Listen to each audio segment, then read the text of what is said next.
Yung nakapay hinahanap ni Rico. Marami pa raw kayong kailangan linisin sa labas. Sige po, sir. Sandali. Nag-uusap pa kami. Ako na sasagot sa mga tanong mo. Sige na, mauna ka na, Belen. Sige po, ma'am.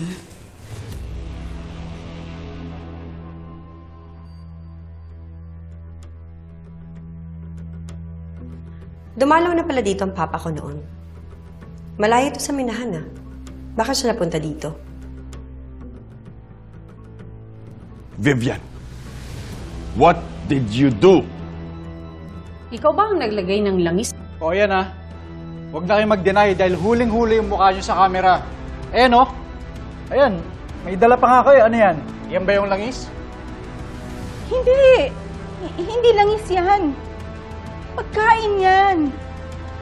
Kasi pinaglutuan ko ng carbonara sesame.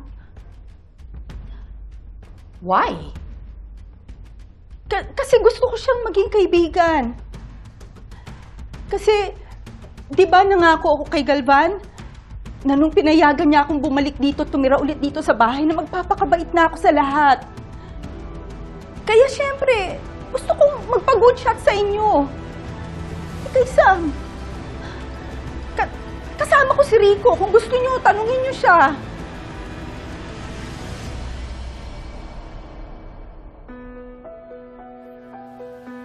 Ang sabi mo, sasagutin mo yung tanong ko.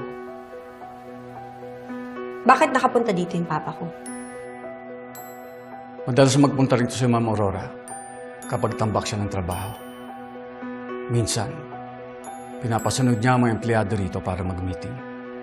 Mas nakakapag-isip daw sila dito kapag wala sa opisina. Meeting? Ano klaseng meeting? Doktor ang papa ko.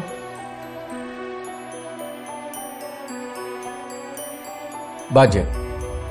Kondisyon ng mga minero. Hindi lang ang papa mo ang pinapunta rito ni Ma'am Aurora. Huwag mo nang bigyan ng kulang na laman mo.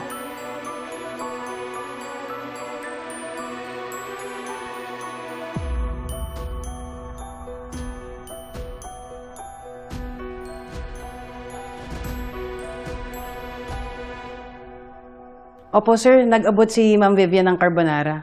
Ang sarap nga po eh. Medyo tumikim ako. Nagbanyo lang siya saglit tapos umuwi na rin. Sabi ko naman sa inyo eh. Hindi naman talaga ako yung naglagay ng langis. Bakit ko naman gagawin yun? Anong mapapala ko? Tapos ako pa yung binibintangan nyo? Ako na nga itong gustong makipagkaibigan sa inyong lahat.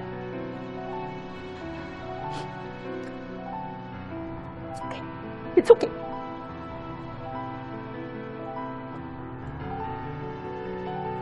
Ano ka ngayon, Francis? Next time kasi, huwag ka basta mambibintang. And respect the boundaries of this home. Don't come into this house uninvited. Naintindihan mo ba?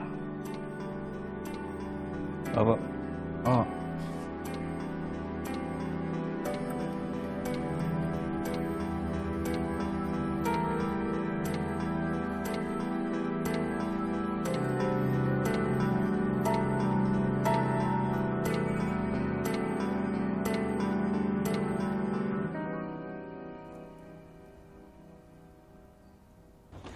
Nakakahiya, ikaw pa yung pumunta dito sa office.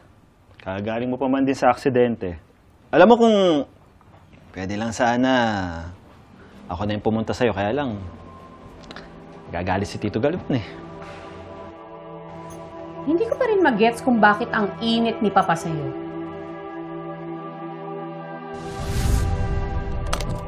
What the hell?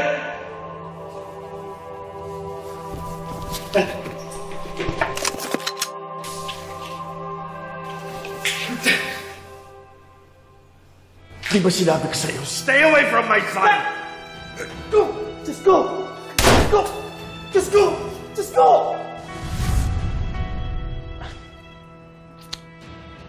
Forget about it.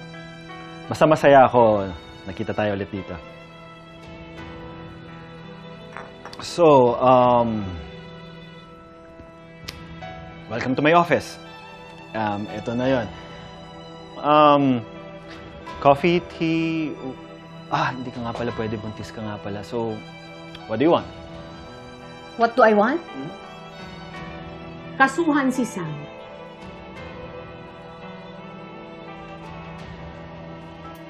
I'm sorry sa nangyari sa'yo.